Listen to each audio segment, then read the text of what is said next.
के स्टाफ के साथ में करोड़ों रुपए की ज्वेलरी की लूट की घटना फर्जी निकली है। पुलिस जांच में पता चला कि सराफा कारोबारी के स्टाफ ने ज्वेलरी को हड़पने के चक्कर में लूट की झूठी कहानी रची थी और जांच में सामने आया कि जिससे ज्वेलरी को 3.5 करोड़ रुपए की बताई गई, उसकी कीमत लाखों में है क्योंकि ज्वेलरी आर्टिफिशियल है।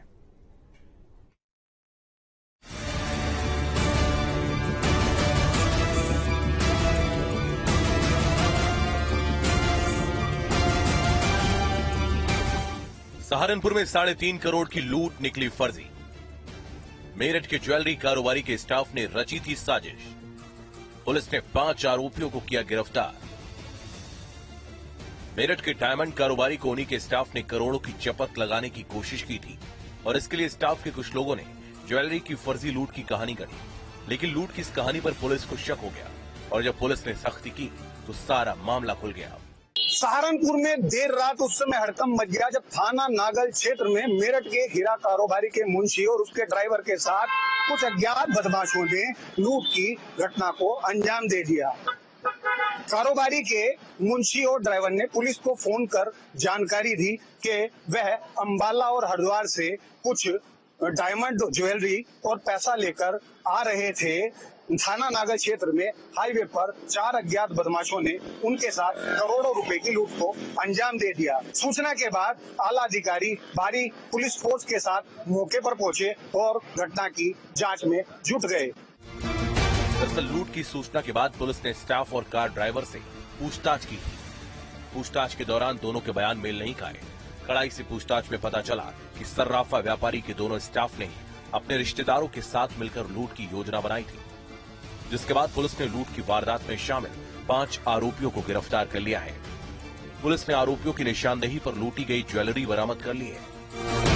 सामान अम्बाला से जब ये वापस आ रहे थे तो सहारनपुर के पास नागल थाने के नजदीक जो रेलवे फाटक पड़ता है उसके आगे जाकर 4 अज्ञात बदमाशों के द्वारा उनकी गाड़ी को रोककर उससे तोड़फोड़ की गई और उसके बाद ये जो सामान भरा जो बैग था जिसमें डायमंड की ज्वेलरी थी वो वहां से लूट कर ली गई। इस पूरे प्रकरण में जो पुलिस के द्वारा इसमें पूछताछ की गई, पूछताछ करने के बाद इसमें दोनों ही के बयानों में कुछ अंतर्विरोध आया। उस बयान के आधार पर इन दोनों से और सख्ती से पूछताछ की गई। तो इन दोनों के द्वारा बताया गया कि इसमें जो सत्यम शर्मा है, इसका जो साला है डब्बी उर्फ हिमांशु और इसके 2 अन्य साथी, इन सबने 5 ने मिलकर एक प्लान बनाया था कि ये जो सारी डायमंड ज्वेलरी इसको ये हड़प लेंगे और पूरी घटनाक्रम को एक लूट का स्वरूप देंगे और जिससे कि पुलिस जो है इसको लूट मानकर और फिर ये पूरे सामान को हड़प सकते हैं।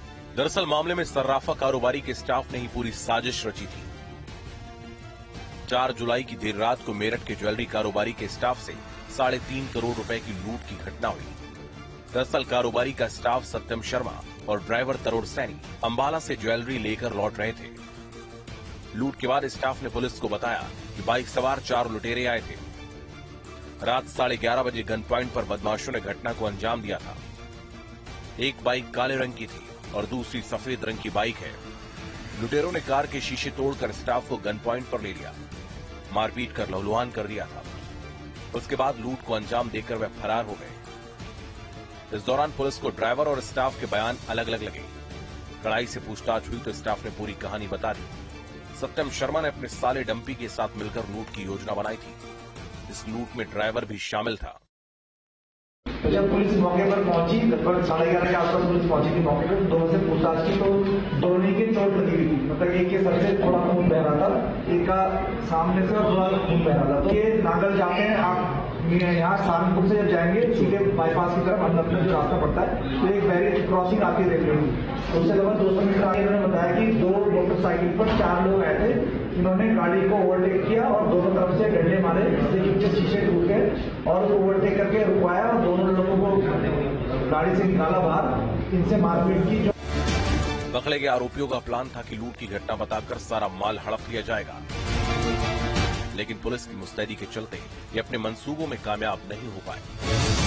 पुलिस कप्तान ने आज पूरे मामले का प्रेस कॉन्फ्रेंस के द्वारा खुलासा किया है और बताया है कि इस घटना को किस तरह से अंजाम दिया गया और महज कुछ घंटों में पुलिस टीम ने मेरठ से सारी की सारी ज्वेलरी और आरोपियों को किस तरह से गिरफ्तार कर लिया है।